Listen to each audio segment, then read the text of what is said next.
वाहिगुरु जी का खालसा वाहिगुरु जी की फतेह। परम सन्मानयोग सतगुरां दे हजूर जुड़ मिल बैठे रब रूप गुरमुख सत्संगी जन, सतगुरु जी की बख्शिश महरामत का सदका सतगुरु जी के दर ते जुड़न का सुभाग समा नसीब होया। सतगुरु जी की इलाही बाणी का कीर्तन गुरु के प्यारे कीर्तनिया पासों आप जी ने सरवण किया। सतगुरु जी के दर जुड़ के गुरु की बाणी द्वारा वाहिगुरु नाल जुड़न का सांझ पाउण का निमाणा जिहा यतन उपराला कर रहे हैं। सतगुरु रहमत करदे समझाउंदे ने कि ये संसार ये वाहिगुरु की ये सारी माया ये दो विच वंडी हुई है ते इन्हां सब चीज़ां नूं असीं दो रूपां दे विच ही वेखदे हां, चंगा ते मंदा, दिन ते रात, हनेरा चानण, अपना बेगाना, प्यार नफरत, जन्म मरण, शैतान भगवान। इस तरह सब चीज़ां दो विच ही वंडियां होईयां ने। सुख दुख इन्हां चीज़ां दे विच इन्हां दो दे चक्कर विच ही सारी जिंदगी बंदा उलझिया रहिंदा है। इसनूं ही सतगुरु ने दूसरा भाव कहा कि दो विच उलझ गया, दूसरे विच। वाहिगुरु एक है, सतगुरु कहंदे उत्थे ना सुख है ना दुख, ना जन्म है ना मौत, इसलिए वो एक है। वाहिगुरु तो बिना जो भी है वो दूसरा, उहदे तो बिना जो कुछ भी है वो सब दूसरा है। ते उस दूसरे विच बंदा उलझदा है, जदों उलझदा है रूप विच, रंग विच, काम विच, क्रोध विच, पैसे विच, दौलत विच, शौहरत विच, मान वडियाई, झूठी मान प्रतिष्ठा, इन्हां चीज़ां विच ही असीं फसदे हां, उलझदे हां। यही चीज़ां सारी जिंदगी उलझाई रखदियां ने, मिलन जां ना मिलन पर उलझे इन्हां विच ही रहिंदे हां। सुख मिल जाए तां भी उलझे रहिंदे हां, दुख मिल जाए तां भी उलझे रहिंदे हां। चाहे इस किनारे ते होइए चाहे उस किनारे ते, दूसरे किनारे ते उलझे ही रहिंदे हां। सानू ये लगता रहिंदा है कि जिहड़ा दूसरे किनारे बंदा है वो ज़्यादा सुखी होना है, उसनूं ये लगता है कि जिहड़ा पहले किनारे ते है वो ज़्यादा सुखी होवेगा। हर एक नूं ऐसा ही लगता है। इत्थे बैठा ये सोचता है कि कनेडा अमरीका बसन वाला बड़ा सुखी है, उत्थे बैठा ये सोचता कि इंडिया विच बड़ा सुख है। वो ये सोच रहा है, असी कुछ होर सोच रहे हैं। बिल्कुल एक दूसरे दे उल्ट, एक दूसरे दे उल्ट। गरीब सोच रहा है अमीर कितना खुश है कि वह किवें हवाई जहाज़ां दे विच घुमदा फिरदा है, किवें दुनिया घुमदा फिरदा है, ते वह हवाई जहाज़ां विच बैठा होया किसी गरीब नूं देखदा है कि वेखो ये किवें घाह दे उत्ते नंगे पैरी फिर रहा है, ये कितना आनंद ले रहा है। दोनों ही जिहड़े ने वो इत्थे ही उलझे रहिंदे ने, दोनों ही। सो कॉल्ड साधु भी उलझे है ते आम संसारी गृहस्थी भी उलझे है। ये उलझन नहीं जाती। इसे नूं सतगुरु ने अज दे इस शब्द अंदर अर्ध ते उर्ध कहा, इधरला पासा ते उधरला पासा, हेठां ते उतां। सतगुरु कहते वो वाहिगुरु जिहड़ा दोहां सिरियां दा स्वामी है, जन्म भी जिहदे वस है, मौत भी जिहदे वस है, सुख भी जिहदे वस है, दुख भी जिहदे वस। बंदा उस वाहिगुरू नाल नहीं जुड़दा, उस सुख दुख नाल जुड़ जांदा है, वो जन्म मरण दे विच उलझ जांदा है, वो इन्हां चीज़ां विच फस के रह जांदा है, पर उस वाहिगुरू नूं नहीं जान पांदा जिहड़ा सुख दुख दा दाता, जिहड़ा जन्म मरण दा दाता, उस नाल नहीं जुड़दा। सतगुरु कहंदे तद्दा अर्ध है उर्द नवेरा, कि जदों इस अर्ध ते उर्द दा नवेड़ा हुंदा है, हेठां ते उतां दा, उच्चे ते नीवें दा, जदों ये नवेड़ा, क्योंकि ये जद तक ये नवेड़ा नहीं हुंदा, जद तक इस सच की सुझ ही नहीं आती, उदों तक गल बनती नहीं। जदों तक मान अपमान विच उलझे हैं, जदों तक सुख ते दुख विच उलझे हैं, उदों तक इस तो उपर दी जिहड़ी गल है उहनूं किवें जाणांगे। मान मिल जाता है तां उलझ जाते हैं, अपमान मिल जाता है किते जगह तां उलझ जाते हैं, क्योंकि दोनों चीज़ां सानू रोक लैंदियां। किसी ने मान दिता तां वो गल भुलदी नहीं कि मैं फलानी थां गया सी, बड़ा सत्कार मिलिया, लोगों ने बड़ा अदब दिता, बंदा उन्होंने भुलदा नहीं। किसी ने अपमान कर दिता, बंदा भुलदा उस गल नूं भी नहीं कि इन्हां ने मेरी इंसल्ट की, सालां तक चेते रखदा है, उलझा रहिंदा दोनों थाई। इस करके सतगुरु कहंदे ऐसा बंदा वो वाहिगुरू नाल कदे भी नहीं जुड़ पांदा।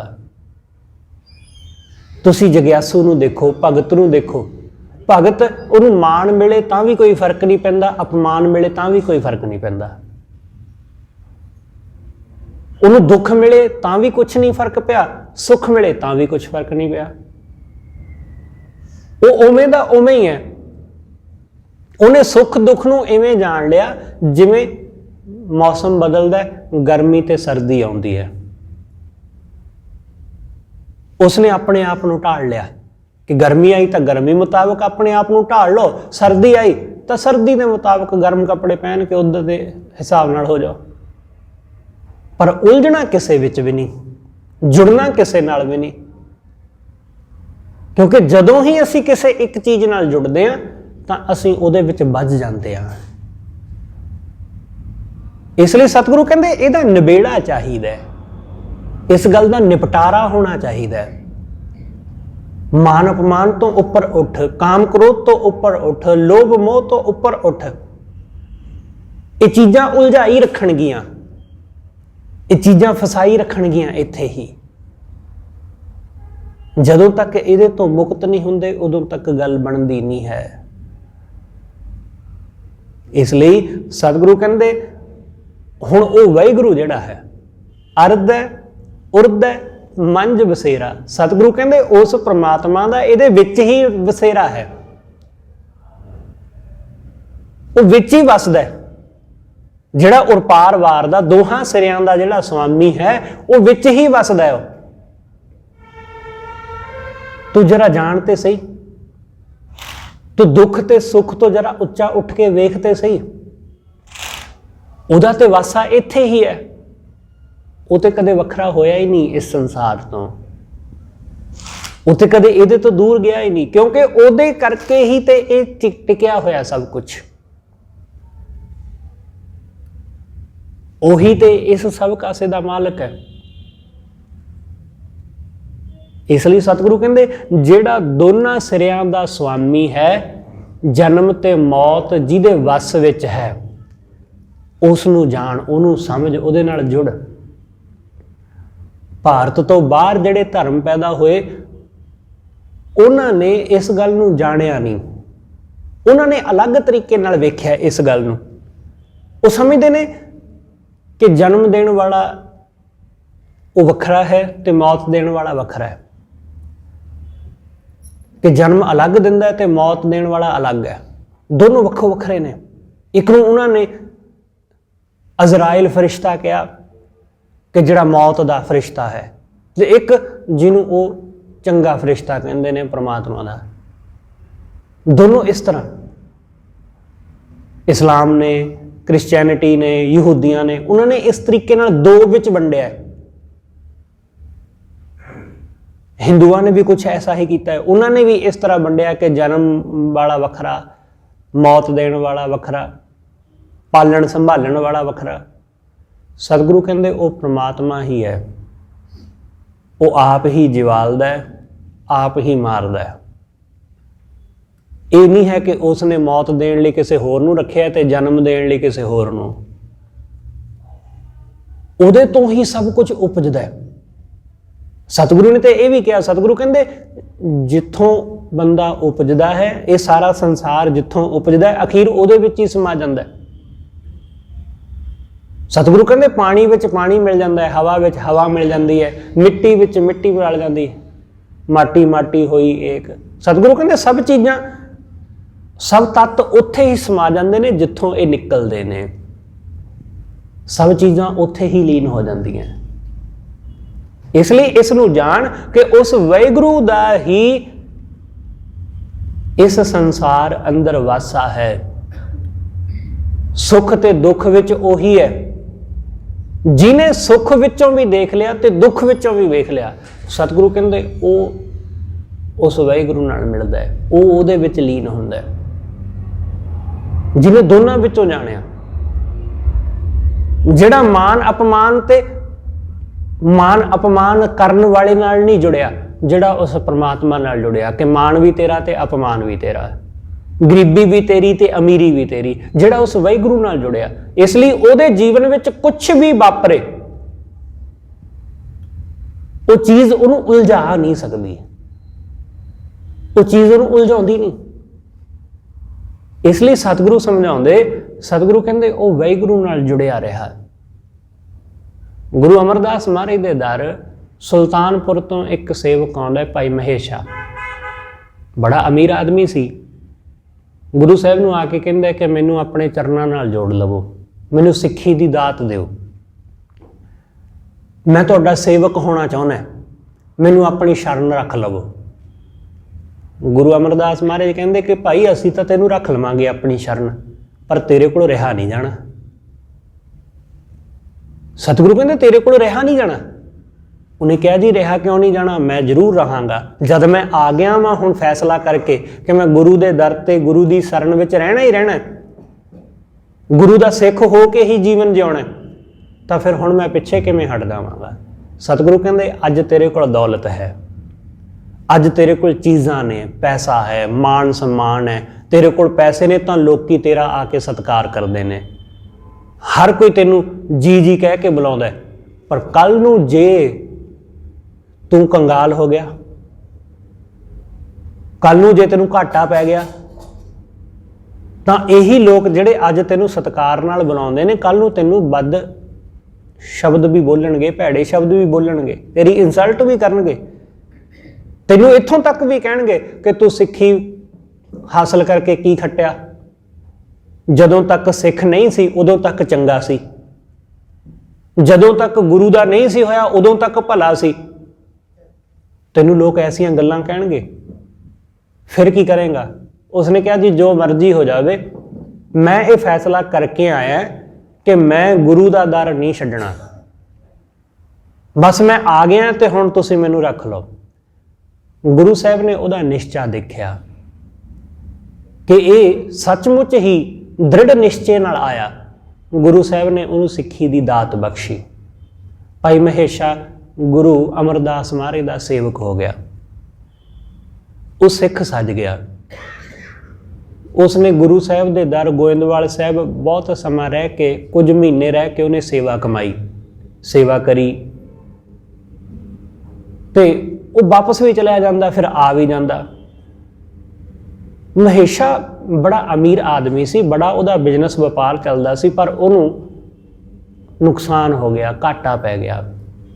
ਜਦੋਂ ਉਸ ਨੂੰ ਘਾਟਾ ਪੈ ਗਿਆ ਤਾਂ ਹੌਲੀ ਹੌਲੀ ਉਹ ਘਾਟੇ ਵਿੱਚ ਇੰਨਾ ਕੁ ਗਿਆ ਕਿ ਉਹਦਾ ਸਭ ਕੁਝ ਉੱਜੜ ਗਿਆ, ਕੁਛ ਵੀ ਨਹੀਂ ਉਹਦੇ ਕੋਲ ਬਚਿਆ। ਹੁਣ 2 ਵਕਤ ਦੀ ਰੋਟੀ ਬੜੀ ਮੁਸ਼ਕਲ ਦੇ ਨਾਲ ਉਹਦੇ ਪਰਿਵਾਰ ਨੂੰ ਨਸੀਬ ਹੁੰਦੀ ਹੈ। ਲੋਕਾਂ ਨੇ ਜਿਹੜੇ ਗੁਰੂ ਘਰ ਦੇ ਵਿਰੋਧੀ ਸਨ ਉਹਨਾਂ ਨੇ ਮਹੇਸ਼ੇ ਨੂੰ ਮੌਕਾ ਦੇਖ ਕੇ ਹੁਣ ਕਿਹਾ ਕਿ ਕੀ ਖੱਟ ਲਿਆ ਸਿੱਖ ਬਣ ਕੇ, ਕੀ ਖੱਟ ਲਿਆ। ਜੇ ਤੂੰ ਜਿੱਥੇ ਪਹਿਲਾਂ ਲੱਗਾ ਸੀ ਉੱਥੇ ਲੱਗਾ ਰਹਿੰਦਾ ਤਾਂ ਧਨ ਦੌਲਤ ਬਚੀ ਰਹਿੰਦੀ, ਉਹ ਅਮੀਰੀ, ਉਹ ਠਾਠ, ਉਹ ਟੌਰ ਤੇਰੀ ਪਹਿਲਾਂ ਵਾਂਗ ਰਹਿੰਦੀ। ਪਰ ਕੀ ਖੱਟਿਆ, ਸਭ ਕੁਝ ਤਾਂ ਗਵਾ ਲਿਆ ਤੂੰ। ਇਹੋ ਜਿਹੀ ਜੇ ਧਰਮ ਦਾ ਕੀ ਕਰਨਾ ਹੈ ਕਿ ਜਿਹਦੇ ਨਾਲ ਸਭ ਕੁਝ ਉੱਜੜ ਜਾਵੇ। ਮਹੇਸ਼ੇ ਨੇ ਉਹਨਾਂ ਨੂੰ ਕਿਹਾ ਕਿ ਭਾਈ ਤੁਸੀਂ ਨਹੀਂ ਸਮਝ ਸਕਦੇ ਇਸ ਗੱਲ ਨੂੰ, ਕਿਉਂਕਿ ਮੈਂ ਦੁਨਿਆਵੀ ਧਨ ਗਵਾ ਕੇ ਮੈਂ ਉਹ ਧਨ ਪਾਇਆ ਜਿਹੜਾ ਧਨ ਕਦੇ ਗਵਾਚਦਾ ਨਹੀਂ। ਮੈਂ ਦੁਨਿਆਵੀ ਸੁੱਖ ਸਹੂਲਤਾਂ ਗਵਾ ਕੇ ਮੈਂ ਉਹ ਸੁੱਖ ਹਾਸਲ ਕੀਤਾ ਹੈ, ਉਹ ਆਨੰਦ ਹਾਸਲ ਕੀਤਾ ਹੈ ਜਿਹੜਾ ਆਨੰਦ ਕਿਸੇ ਵੀ ਤਰ੍ਹਾਂ ਕਦੇ ਖਤਮ ਨਹੀਂ ਹੁੰਦਾ।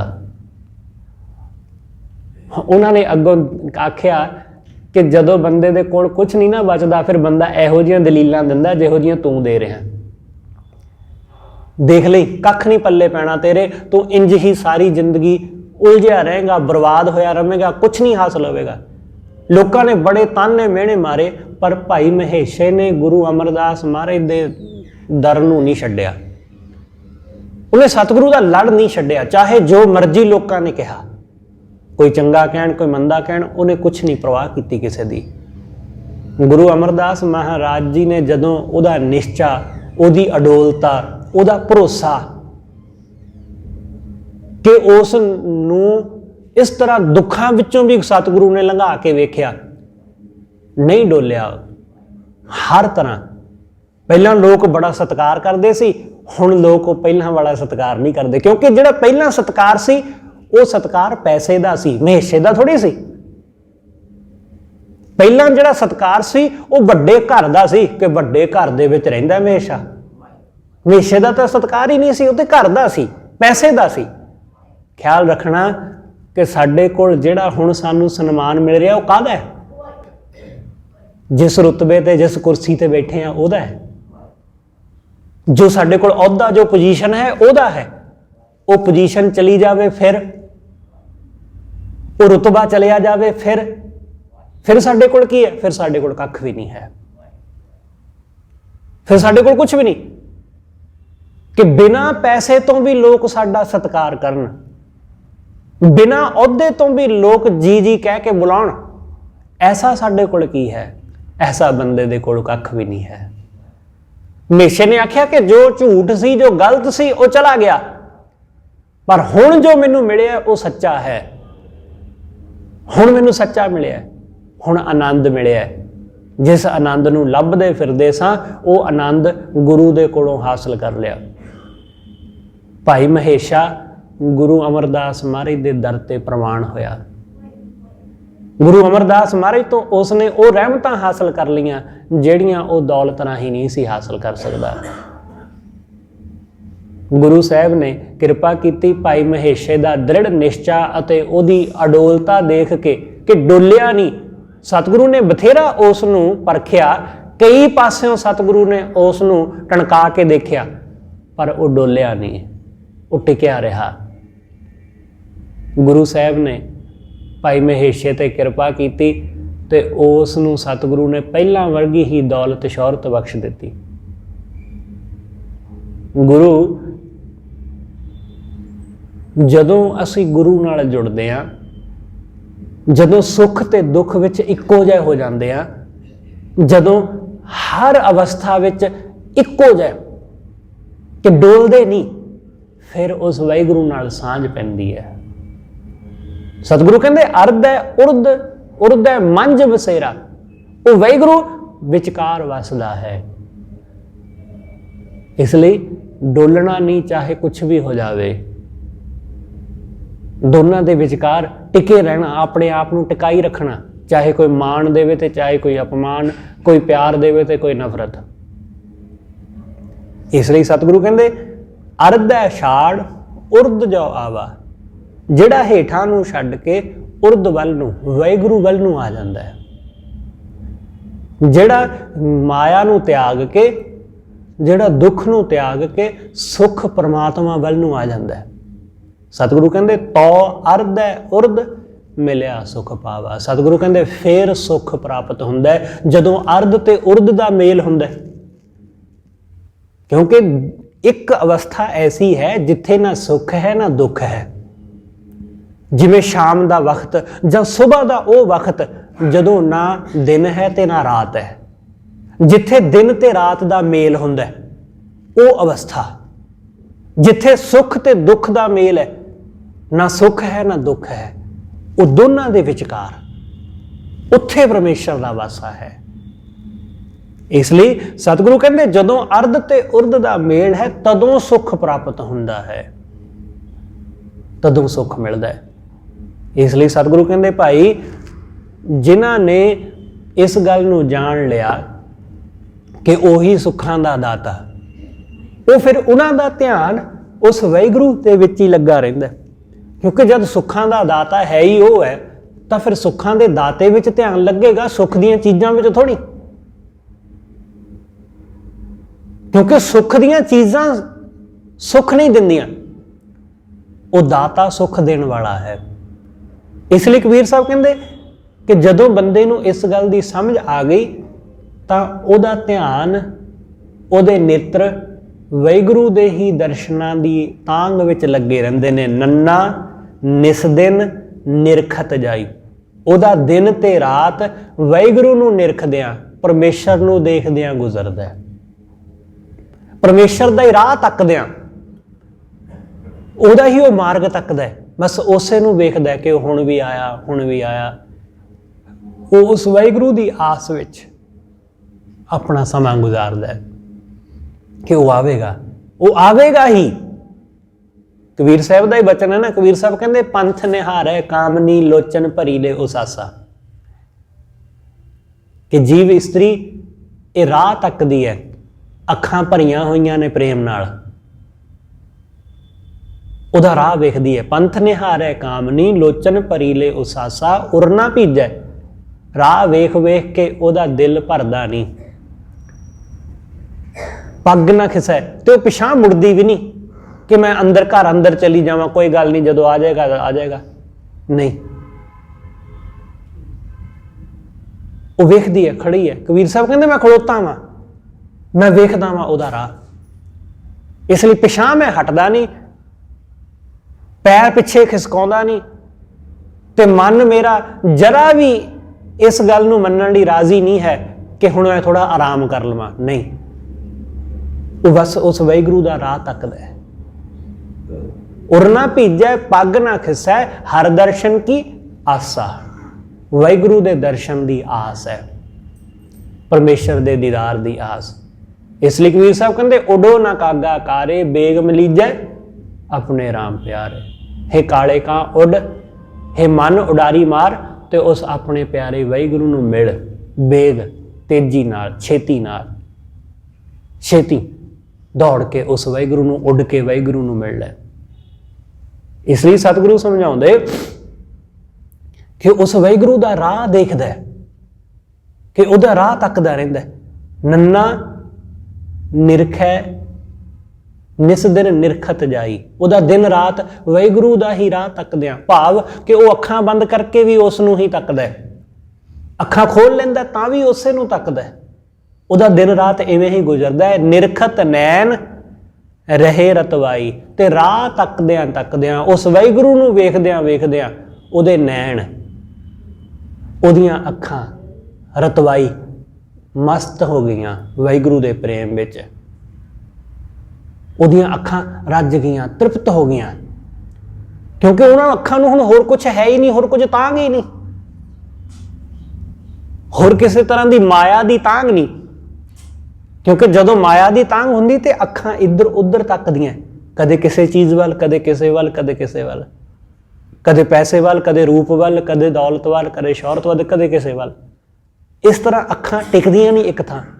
ਪਰ ਜਦੋਂ ਸਿਰਫ ਉਸ ਵਾਹਿਗੁਰੂ ਨੂੰ ਹੀ ਤੱਕਣਾ ਚਾਹੁੰਦੀਆਂ ਹੋਣ, ਜਦੋਂ ਉਹਨੂੰ ਹੀ ਦੇਖਦੀਆਂ ਨੇ, ਤਦੋਂ ਫਿਰ ਉਹਨਾਂ ਅੱਖਾਂ ਦੇ ਵਿੱਚ ਸਤਿਗੁਰੂ ਕਹਿੰਦੇ ਇੱਕ ਅਜੀਬ ਜੀ ਲਾਲੀ ਆ ਜਾਂਦੀ ਹੈ, ਅਜੀਬ ਜਿਹਾ ਨੂਰ ਆ ਜਾਂਦਾ ਹੈ, ਨਿਰਖਤ ਨੈਣ ਰਹੇ ਰਤਵਾਈ, ਉਸ ਵਾਹਿਗੁਰੂ ਦੇ ਵਿੱਚ ਰੱਤੀਆਂ ਹੋਈਆਂ, ਉਹਦੇ ਵਿੱਚ ਰੰਗੀਆਂ ਹੋਈਆਂ। ਉਹਨਾਂ ਅੱਖਾਂ ਦੇ ਵਿੱਚ ਇੱਕ ਪ੍ਰੇਮ ਹੈ, ਇੱਕ ਅਜੀਬ ਜਿਹੀ ਕਸ਼ਿਸ਼ ਹੈ। ਭਗਤ ਦੀਆਂ ਅੱਖਾਂ ਦੇ ਵਿੱਚ, ਮਾਇਆਧਾਰੀ ਬੰਦੇ ਦੀਆਂ ਅੱਖਾਂ ਦੇ ਵਿੱਚ ਮਾਇਆ ਦੀ ਕਸ਼ਿਸ਼ ਹੁੰਦੀ ਹੈ, ਭਗਤ ਦੀਆਂ ਅੱਖਾਂ ਵਿੱਚ ਵਾਹਿਗੁਰੂ ਦੀ, ਕਿਉਂਕਿ ਉਹਦੀਆਂ ਅੱਖਾਂ ਦੇ ਵਿੱਚ ਉਹ ਵਾਹਿਗੁਰੂ ਹੀ ਵਸਦਾ ਹੈ, ਉਹਦਾ ਹੀ ਉਹ ਰਾਹ ਵੇਖਦਾ, ਉਸੇ ਨੂੰ ਨਿਹਾਰਦਾ ਹੈ।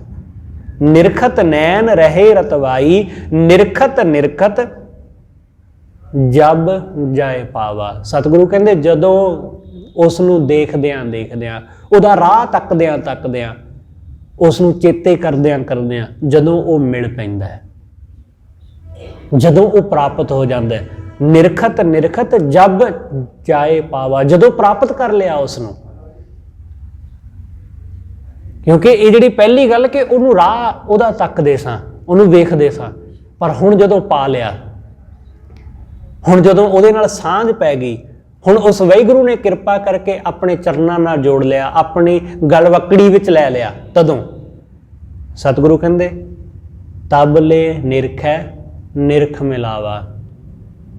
ਤਾਂ ਇਹ ਜਿਹੜੀ ਮਿਲਾਪ ਦੀ ਜਿਹੜੀ ਤਾਂਘ ਸੀ ਨਾ, ਇਹ ਉਹਨੂੰ ਦੇਖਣ ਦੀ ਤਾਂਘ, ਹੁਣ ਇਹ ਉਹਦੇ ਵਿੱਚ ਹੀ ਨਿਰਖ ਗਈ, ਉਹਦੇ ਵਿੱਚ ਹੀ ਸਮਾ ਗਈ ਹੁਣ, ਕਿਉਂਕਿ ਹੁਣ ਮੇਲ ਹੋ ਗਿਆ।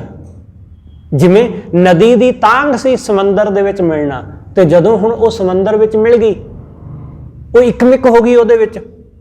ਹੁਣ ਉਹਨੂੰ ਕਿਹੜੀ ਤਾਂਘ ਹੈ? ਹੁਣ ਉਹਨੂੰ ਕੋਈ ਤਾਂਘ ਨਹੀਂ ਹੈ, ਕਿਉਂਕਿ ਹੁਣ ਉਹ ਬਚੀ ਨਹੀਂ, ਹੁਣ ਉਹਦੇ ਵਿੱਚ ਲੀਨ ਹੋ ਕੇ ਉਹਦਾ ਹੀ ਰੂਪ ਹੋ ਗਈ, ਹੁਣ ਸਮੁੰਦਰ ਹੋ ਗਈ। ਪਹਿਲਾਂ ਉਹ ਛੋਟੀ ਸੀ, ਪਹਿਲਾਂ ਉਹਦਾ ਦਾਇਰਾ ਬਹੁਤ ਛੋਟਾ ਸੀ, ਉਹਦੇ ਛੋਟੇ ਛੋਟੇ ਕਿਨਾਰੇ ਸਨ ਦੋ, ਪਰ ਹੁਣ ਉਹ ਕਿਨਾਰਿਆਂ ਤੋਂ ਰਹਿਤ ਹੋ ਗਈ, ਬਹੁਤ ਵਿਸ਼ਾਲ ਹੋ ਗਈ। ਹੁਣ ਸਾਗਰ ਨਾਲ ਜੁੜ ਕੇ ਉਹ ਬਹੁਤ ਵਿਸ਼ਾਲ ਹੋ ਗਈ, ਕਿਉਂਕਿ ਸਾਗਰ ਵਿਸ਼ਾਲ ਹੈ, ਵਾਹਿਗੁਰੂ ਬੜਾ ਵਿਸ਼ਾਲ ਹੈ, ਉਹਦਾ ਕੋਈ ਦਾਇਰਾ ਨਹੀਂ, ਉਹਦੀ ਕੋਈ ਸੀਮਾ, ਉਹਦੀ ਕੋਈ ਲਿਮਿਟ ਨਹੀਂ। ਇਸ ਲਈ ਸਾਡੀਆਂ ਹੱਦਾਂ ਨੇ, ਸਾਡੇ ਬਹੁਤ ਸਾਰੇ ਦਾਇਰੇ ਨੇ ਜਿਨ੍ਹਾਂ ਦੇ ਵਿੱਚ ਰਹਿ ਕੇ ਅਸੀਂ ਜੀਵਨ ਜਿਉਂਦੇ ਹਾਂ, ਪਰ ਜਦੋਂ ਅਸੀਂ ਵਾਹਿਗੁਰੂ ਨਾਲ ਜੁੜਦੇ ਹਾਂ, ਉਹਦੇ ਨਾਲ ਜੁੜ ਕੇ ਅਸੀਮ ਹੋ ਜਾਂਦੇ ਹਾਂ, ਉਹਦੇ ਨਾਲ ਜੁੜ ਕੇ ਉਹਦੇ ਜੈਸੇ ਲਿਮਿਟਲੈਸ ਹੋ ਜਾਂਦੇ ਆ ਕਿ ਸਭ ਦਾਇਰਿਆਂ ਤੋਂ ਮੁਕਤ, ਸਭ ਬੰਧਨਾਂ ਤੋਂ ਮੁਕਤ। ਫਿਰ ਸੰਸਾਰ ਦੇ ਇਹ ਜਨਮ ਮਰਨ ਦੇ ਦਾਇਰੇ ਵੱਜਦੇ ਨਹੀਂ।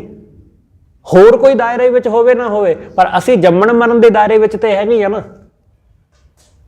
ਜਨਮ ਅਤੇ ਮੌਤ ਦੇ ਵਿੱਚ ਖੜੇ ਆ, ਜੰਮ ਲਿਆ ਹੈ, ਹੁਣ ਜੀ ਰਹੇ ਆ, ਹੁਣ ਮੌਤ ਉਡੀਕਦੇ ਪਏ ਆ, ਇਸ ਦਾਇਰੇ ਦੇ ਵਿੱਚ ਆ। ਇਸ ਤੋਂ ਬਾਹਰ ਅਸੀਂ ਜਾ ਨਹੀਂ ਸਕਦੇ, ਇਸ ਤੋਂ ਬਾਹਰ ਸਾਡੀ ਇੰਨੀ ਹਿੰਮਤ ਨਹੀਂ ਹੈ, ਨਾ ਹੀ ਸਾਡੇ ਕੋਲ ਐਸਾ ਬਲ ਹੈ ਕਿ ਅਸੀਂ ਇਹਦੇ ਵਿੱਚੋਂ ਬਾਹਰ ਨਿਕਲ ਸਕੀਏ। ਜਦੋਂ ਵਾਹਿਗੁਰੂ ਨਾਲ ਜੁੜੀਦਾ ਤਾਂ ਇਹਦੇ ਵਿੱਚੋਂ ਵੀ ਬੰਦਾ ਬਾਹਰ ਨਿਕਲ ਜਾਂਦਾ ਹੈ। ਸਤਿਗੁਰੂ ਕਹਿੰਦੇ ਜਨਮ ਮਰਨ ਵੀ ਕੱਟ ਦਿੰਦਾ ਹੈ ਉਹਨੇ ਜਨਮ ਮਰਨ ਦੇ ਸਭ ਫਾਹੇ, ਸਭ ਬੰਧਨ ਕੱਟ ਦਿੱਤੇ ਉਸਨੇ। ਇਸ ਲਈ ਇਹ ਵੀ ਦਾਇਰਾ ਮੁਕਤ ਕਰ ਦਿੱਤਾ, ਕਿਉਂਕਿ ਉਸ ਵਾਹਿਗੁਰੂ ਨਾਲ ਜੁੜ ਕੇ ਉਹਦੇ ਜੈਸੇ ਹੋ ਜਾਈਦਾ ਹੈ। ਉਹ ਅਜੂਨੀ ਹੈ, ਉਸ ਵਾਹਿਗੁਰੂ ਵਿੱਚ ਇੱਕਮਿਕ ਹੋ ਕੇ ਬੰਦਾ ਅਜੂਨੀ ਹੋ ਜਾਂਦਾ ਹੈ। ਉਹ ਅਕਾਲ ਮੂਰਤ ਹੈ, ਉਸ ਅਕਾਲ ਮੂਰਤ ਨਾਲ ਜੁੜ ਕੇ ਬੰਦਾ ਵੀ ਸਮੇਂ ਤੋਂ ਰਹਿਤ, ਮੌਤ ਤੋਂ ਰਹਿਤ ਹੋ ਜਾਂਦਾ ਹੈ। ਇਸ ਕਰਕੇ ਸਤਿਗੁਰੂ ਕਹਿੰਦੇ ਤਬਲੇ ਨਿਰਖੈ ਨਿਰਖ ਮਿਲਾਵਾ, ਤਦੋਂ ਉਸ ਵਾਹਿਗੁਰੂ ਦੇ ਵਿੱਚ ਮਿਲ ਗਏ, ਉਹਦੇ ਵਿੱਚ ਲੀਨ ਹੋ ਗਏ। ਪੱਪਾ ਅਪਰ ਪਾਰ ਨਹੀਂ ਪਾਵਾ। ਸਤਿਗੁਰੂ ਕਹਿੰਦੇ ਉਹ ਵਾਹਿਗੁਰੂ ਜਿਹੜਾ ਹੈ ਨਾ, ਉਹ ਪਾਰ ਰਹਿਤ ਹੈ, ਉਹਦਾ ਕੋਈ ਪਾਰ ਨਹੀਂ ਪਾ ਸਕਦਾ, ਉਹਦਾ ਅਸੀਂ ਕੋਈ ਉਰਲਾ ਪਰਲਾ ਬੰਨਾ ਨਹੀਂ ਜਾਣ ਸਕਦੇ। ਉਹ ਵਾਹਿਗੁਰੂ ਇੰਨਾ ਵਿਸ਼ਾਲ ਹੈ ਕਿ ਅਸੀਂ ਉਹਦਾ ਕਿਸੇ ਕਿਸਮ ਨਾਲ ਕੋਈ ਵੀ ਅੰਤ ਨਹੀਂ ਪਾ ਸਕਦੇ ਹਾਂ। ਉਹਦਾ ਅੰਤ ਪਾਉਣਾ ਬੜਾ ਮੁਸ਼ਕਲ ਹੈ। ਜਿਵੇਂ ਨਦੀ ਸਮੁੰਦਰ ਦੇ ਵਿੱਚ ਮਿਲ ਜਾਂਦੀ, ਪਰ ਉਹਦਾ ਅੰਤ ਨਹੀਂ ਪਾ ਸਕਦੀ ਕਦੇ, ਉਹ ਕਦੇ ਵੀ ਉਹਦਾ ਅੰਤ ਨਹੀਂ ਜਾਣ ਸਕੇਗੀ, ਕਿਉਂਕਿ ਉਹ ਨਦੀ ਬਚਦੀ ਨਹੀਂ। ਅੰਤ ਪਾਉਣ ਵਾਸਤੇ ਬਚਣਾ ਪਵੇਗਾ, ਵੱਖਰੇ ਰਹਿਣਾ ਪਵੇਗਾ। ਤੇ ਵਾਹਿਗੁਰੂ ਨਾਲ ਜੁੜ ਕੇ ਬੰਦਾ ਵੱਖਰਾ ਰਵੇ ਕਿਵੇਂ? ਉਹਦੇ ਨਾਲ ਰਹਿ ਕੇ ਵੱਖਰਾ ਕਿਵੇਂ ਹੋ ਸਕਦਾ? ਵੱਖਰੇ ਨਹੀਂ ਹੋਇਆ ਜਾ ਸਕਦਾ। ਜਦੋਂ ਤੱਕ ਨਦੀ ਸਮੁੰਦਰ ਦੇ ਕਿਨਾਰੇ ਤੇ ਹੈ, ਉਦੋਂ ਤੱਕ ਵੱਖਰੀ ਹੈ, ਉਹਨੂੰ ਦੂਰ ਤੱਕ ਸਾਗਰ ਦਿਖਾਈ ਦਿੰਦਾ, ਪਰ ਜਦੋਂ ਉਹ ਸਮੁੰਦਰ ਵਿੱਚ ਮਿਲ ਗਈ ਫਿਰ ਨਹੀਂ। फिर नहीं, फिर तो लीन है ਉਹਦੇ ਵਿੱਚ, फिर ਉਹਦਾ अंत नहीं पाया जा सकता। हाँ किनारे ते खड़ के दस सकती है कि सागर तो बड़ा विशाल है, सागर तो बहुत विशाल है, ਉਹਦਾ कोई अंत ही नहीं दिखाई दिंदा, जिथों तक निगाह जाती है सागर ही सागर नजर आता है आले दुआले। बस ऐसा ही, पर जदों वो समा गई सागर विच फिर नहीं दस पाती कि सागर कितना कुछ है। सतगुरु कहते ऐसा ही कि जदों उस अपार वाहिगुरू दे विच बंदा जुड़ जाता है तदों नहीं फिर वो दस पाता कि वह वाहिगुरू कितना क विशाल है, क्योंकि वह दसन जोगा बचिया नहीं। जदों तक बाहर है उहदे तो, जदों तक उहदे विच मिलिया नहीं है उदों तक कहेगा कि बड़ा बेअंत है, बड़ा बेअंत है, पर उहदे विच मिल के नहीं दसन जोगा रहिंदा। इस करके सतगुरु कहंदे पप्पा अपर पार नहीं पावा, उस वाहिगुरू दा पार नहीं पाया जा सकता। परम जोत स्यों परचौ लावा, पर उस परम जोत वाहिगुरू नाल ये मन परच जावे, ये मन उस परमेश्वर विच परच जाए, उहदे प्रेम विच पै जाए, उस परम जोत नाल। वो जोत जिहड़ी कदे बुझदी नहीं, जिहड़ी कदे मिटदी नहीं, वो परम जोत है सब तो वड्डी। इसलिए ख्याल रखना कि ये बाहर दियां जो भी रोशनियां, ये जोतां, ये सब उस वाहिगुरू वल नूं सानूं प्रेरदियां ने, ये उस परमेश्वर वल नूं आकर्षित करदियां। सूरज की लो भी सानूं उहदे वल नूं आकर्षित करदी है कि सूरज का चानण, दीवियां मोमबत्तियां का चानण, साडे घरां विच लगे बल्ब, ये सब चानण जो ने ये उस प्रकाश, परम प्रकाश वल नूं आकर्षित करते हैं, क्योंकि उस प्रकाश के सामने ये प्रकाश फिक्का पै जाता है।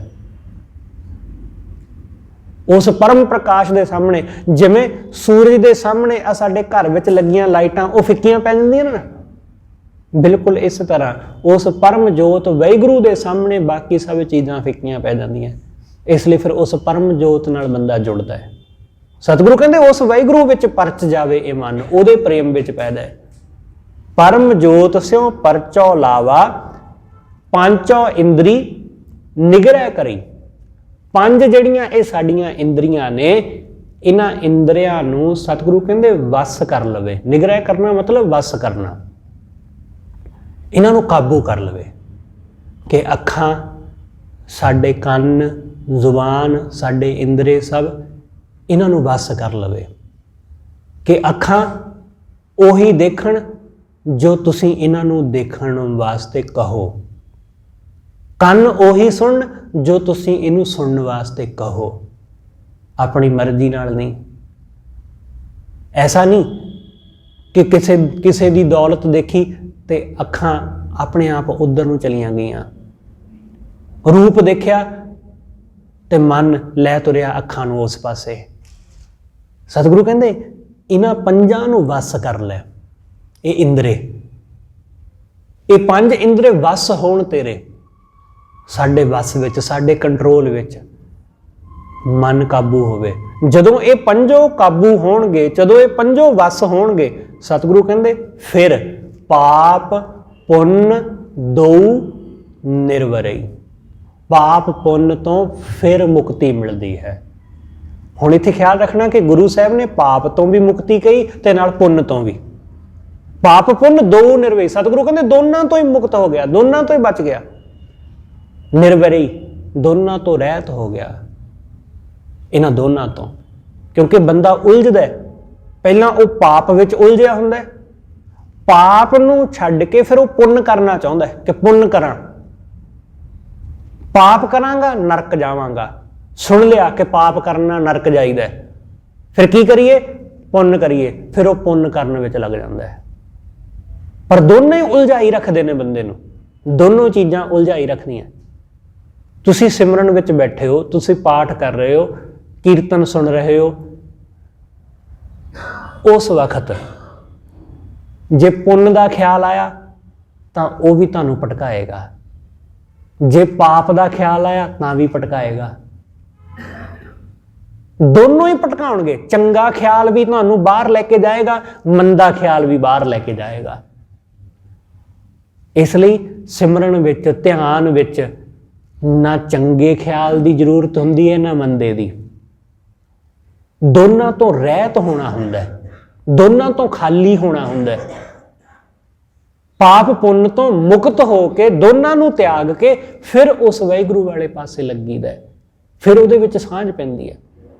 सतगुरु कहंदे जदों तक जिहड़े ये इंद्रे ने ये माया विच लगे ने, अखां पराया रूप तकण विच, कंन निंदा चुगली दीयां गल्लां, इधर उधर दीयां गल्लां विच, अपनी उस्तत दीयां गल्लां विच, जुबान खाण पीण दे चस्कियां विच जां मंदा चंगा बोलण विच, इंद्रे साडे वासनावां भोगण विच लगे ने, तदों तक सतगुरु कहंदे वाहिगुरू वाले पासे किवें जुड़ांगे।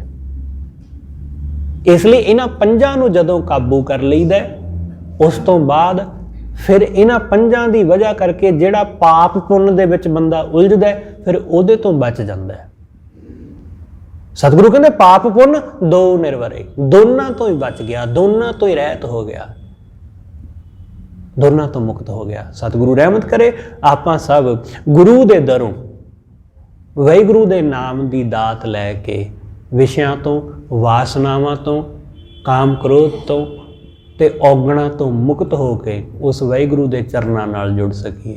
होइयां बेअंत भुल्लां दी खिमा सतगुरु जी अते आप सरबत संगत बख्शण योग भुल्लां ना चितारदे होए आखो जी वाहिगुरू जी का खालसा वाहिगुरू